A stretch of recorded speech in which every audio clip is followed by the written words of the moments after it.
A very good evening, students. Now we are on Viva on tibia. तो हम tibia के viva के बारे में क्वेश्चंस देखेंगे. एग्जामिनर जब आपसे कहता है कि आप टीबिया उठा लो, तो आप कोई भी टीबिया उठा लीजिए, फिर उसे सैफ्ट के मिडिल से पकड़िए. से this is the lower and and this is the upper end of the tibia. Just hold the tibia onto the from its shaft, okay, and shaft. Then he will ask you to decide the side of the bone, side determination. जब वो आपसे पूछते हैं कि ये किस side की है, राइट या left, then you should know that the upper end is an expanded large end and lower end is not so large. So keep the upper end upward and lower end downward and keep it vertically, okay, and then see that which borders are there. There is an anterior border which is sharp and convex anteriorly. See this anterior border which starts from a roughening on the upper end, which is called as tibial tuberosity. So this part is the tibial tuberosity, and going from there is a sharp border here which is going towards the anterior margin of the medial malleolus.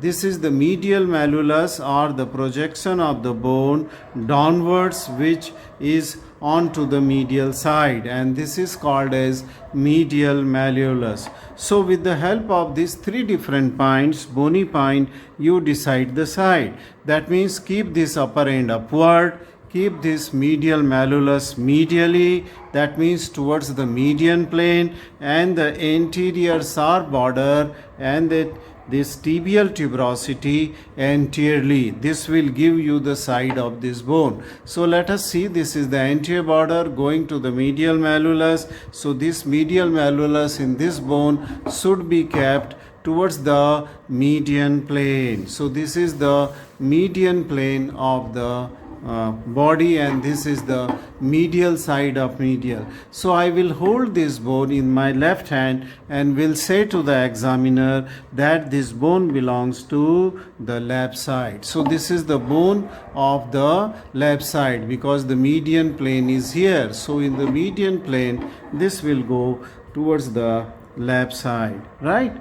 Now if you will hold it backward like this, then there is no anterior sharp border here, okay, there is no anterior sharp, there is no tibial tuberosity, though the upper end is upward and the lower end is downward, okay, but then this is the posterior surface, so you will have to keep it like this, and then the median plane is passing like this. So this is the bone of the left side. So hold the bone in left side, and if he is asking you to hold it into or keep it into the anatomical position, just keep it vertically by holding the bone in the left hand if it belongs to the left side, and to the right hand if it belongs to the right side.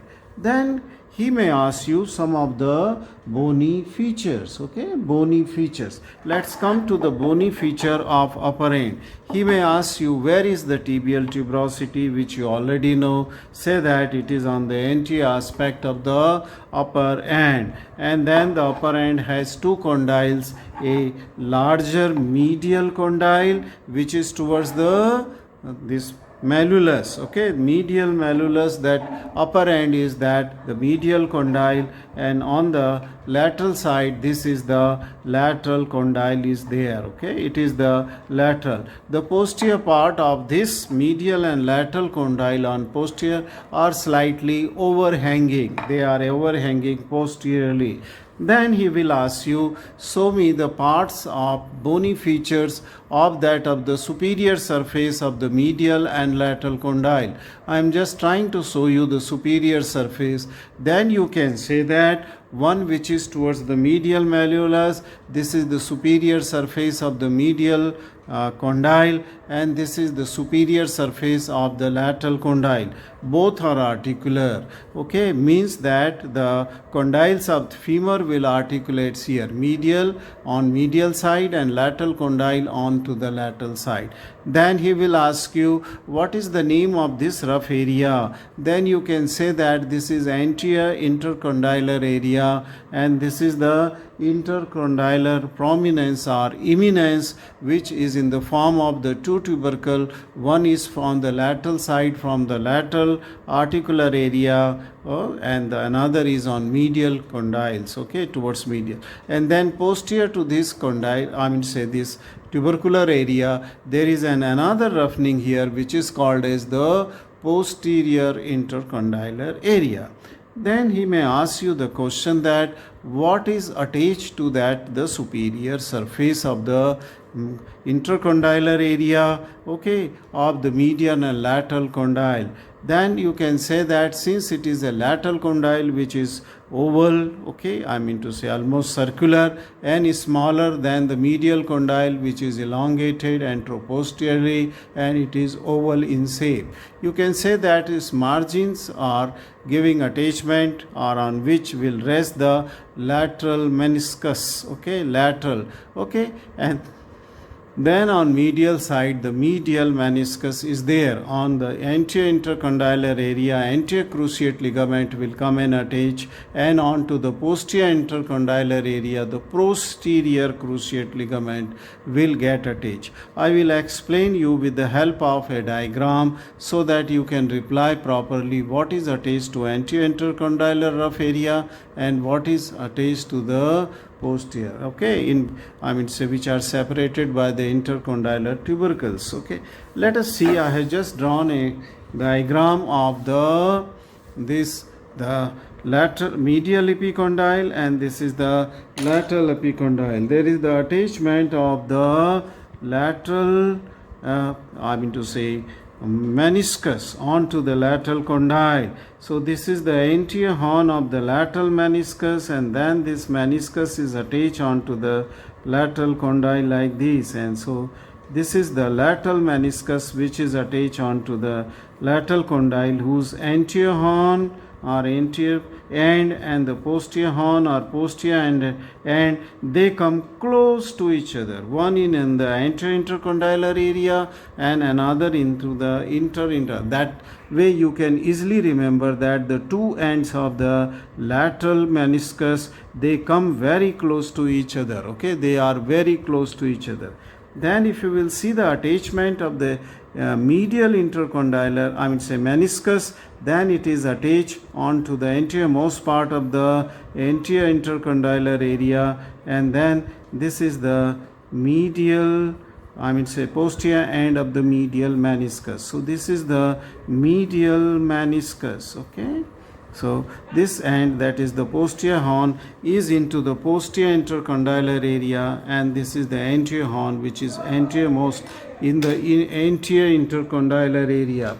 Now then between the anterior intercondylar, anterior ends of the lateral and medial, there is an area for the attachment of the anterior cruciate ligament, anterior, and here that posterior most is the attachment of the posterior cruciate ligament. So there are the attachment which can be remembered by the mnemonics, that here it is medial meniscus, so this is M, and then C means cruciate ligament, and then this is the anterior end of the lateral. This is the, I will just draw it here, lateral, then this is the medial, and then this is the cruciate. So it can be remembered like that. Medical College, Lucknow Medical College, okay, that will help you. But the trick is that the anterior and posterior end of the lateral menisci, they come very close to each other, and the anterior end of the medial meniscus is most anteriorly, okay, it is most. So these are the attachment of the superior surface of the medial epicondyle, okay, medial condyles, and the lateral condyle of the tibia. Then he may also ask you about the attachment of the sartorius, gracilis and semitendinosus. Now this is on the medial surface in the upper end. This is the attachment of sartorius, then comes gracilis, and then comes the semitendinosus in three different area. Sartorius, gracilis and semitendinosus. In this way you can anterior to posterior, you can define. Then the iliotibial tract is attached onto the lateral side. So in this area there is the attachment of the iliotibial tract, this area. Okay, just lateral to that of the tibial tuberosity on the anterior aspect, this one. If I write here, this will be that area impression where the iliotibial tract is attached, and onto the medial side into the medial epicondyle there is a groove onto the medial surface of this, and in this groove is the attachment of the semi-membranosus muscle. This completes the the upper end of the tibia. In the next video I will tell you about the shaft and the lower end. Thank you very much for watching this short video.